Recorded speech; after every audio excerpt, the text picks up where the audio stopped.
Hello cute little fellows, welcome back to my channel. तो आज मैं आप लोग को दिखाऊंगी crochet supply hall.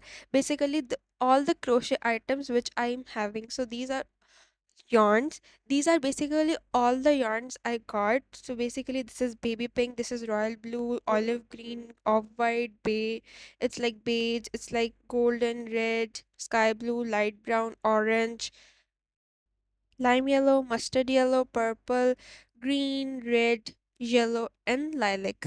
So here all the yarns I got. So wait, basically I got more yarns. So here is my this small yarn. Like this is the royal blue color which I'm having another yarn. ठीक है, उसके बाद this is the black yarn. Basically इसका मैंने बहुत ही प्यारा सा एक स्वेटर बनाया. If you wanted to see what I made from these yarns, so you can comment in the comment box. I'm so excited to show all my crochet collection. So here are all the tools I got. Basically इसमें मेरे पास बहुत सारे tools है. जो सबसे first है वो मेरे पास 2.0 ml का है. उसका आप ऊपर से वो देख सकते हैं कि ये बहुत ही पतला सा है.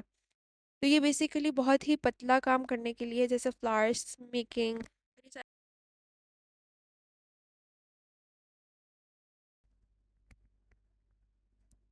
उसके बाद आई गॉट द सेकंड. ये बेसिकली इसका टूल जो है वो वन साइड पर ही है, तो ये 4.00 mm का है. और ये बेसिकली थोड़ा सा उससे मोटा है और उससे थिक है. उसके बाद ये मेरे पास डबल क्रोशे टूल्स आ जाते हैं जिसके अंदर ये डबल साइडेड है. ये है बेसिकली 2.00 और 3.00 mm.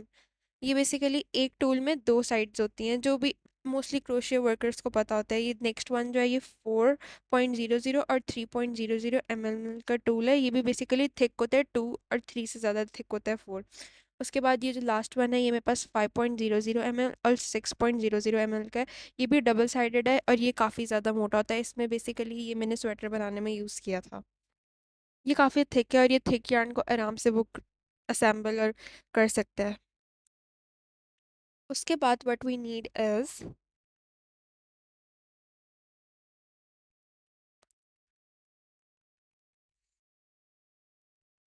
ये थोड़े पतले वाले क्रोशिया. बेसिकली ये जो है बहुत ही पतला है. Look at this. ये बेसिकली लेस बनाने के लिए है. ये क्रोशिया में भी यूज हो सकते हैं लेकिन ये बहुत ही पतला है. ठीक है.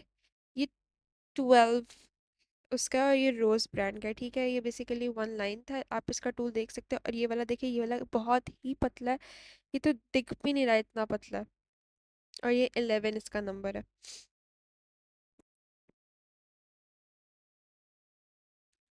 ये भी काफ़ी पतला और ये भी लेस मेकिंग में यूज़ होता है. उसके बाद ये है, ये भी काफ़ी पतला है. ये भी 2.00 का है.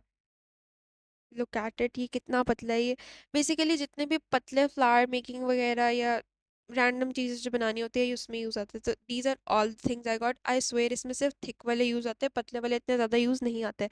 अगर आपने फ्लावर बनाना है तब भी थिक वाला यूज़ आएगा.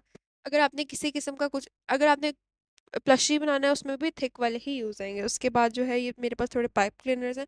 मैंने पाइप क्लीनर्स इसलिए लेके रखे हुए हैं क्योंकि इसके जो लीव्स होते हैं ना वो मेरे से बनते नहीं है.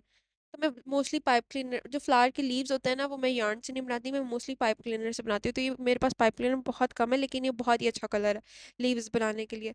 तो if you need pipe cleaner so you can use it. ये वो भी अच्छा लगेगा. प्लस अगर आप लोग को मेरी yarn कलेक्शन देखनी है, क्रोशे कलेक्शन देखनी है, so do tell me in the comment section. उसके बाद हमें ये बैम्बू स्टिक्स चाहिए होती हैं. बेसिकली बैम्बू स्टिक्स हमें इसलिए चाहिए होती हैं क्योंकि हम लोग ने जो होता है रोज़ की वो जो डंडी होती है उसको बनाना होता है. तो उसको स्टैंड करने के लिए, उसको स्टेम को स्टैंड करने के लिए हमें बैम्बू स्टिक चाहिए. इसको बेसिकली हम ग्रीन yarn से कवर करते हैं और फिर उसकी डंडी बना लेते हैं, रोज़ की डंडी. ठीक है. उसके बाद वी नीड इज, ये देखें, जैसे मैंने आप लोग को ये भी दिखा दिया, एग्जाम्पल भी दिखा दिया मैंने. इसकी डंडी के ऊपर yarn चढ़ा के रोज की वो बना दिया. अब उसके बाद मेरे पास दो सीजर, एक छोटी सीजर है और एक कटर है.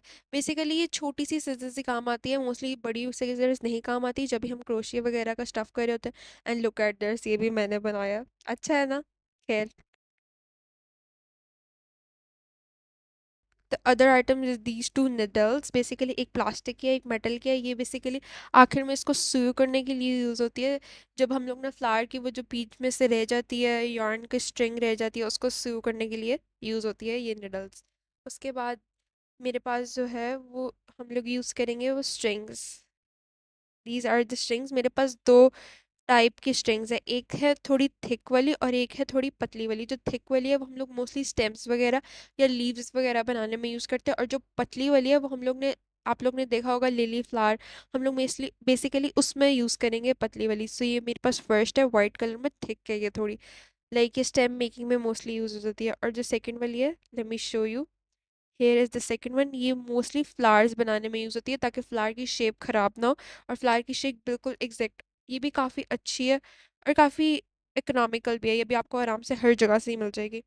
उसके बाद आई गॉट दिस छोटी सी सेफ्टी पिन, ये बेसिकली मैंने उस स्ट्रिंग से खुद बनाई हुई है। लुक एट दिस, ये मैंने निशानियां लगाने के लिए ना, हमें जो सेफ्टी पिन चाहिए होती है ना, मैंने बेसिकली उस स्ट्रिंग, वाइट स्ट्रिंग की मदद से ये छोटी छोटी खुद बनाई है। लुक एट इट, ये कितनी क्यूट लग रही है। So guys here all the stuff I got for my crochet. यही स्टफ चाहिए होता है, अगर आपके पास ये स्टफ है तो do start crochet. Thank you so much, bye bye.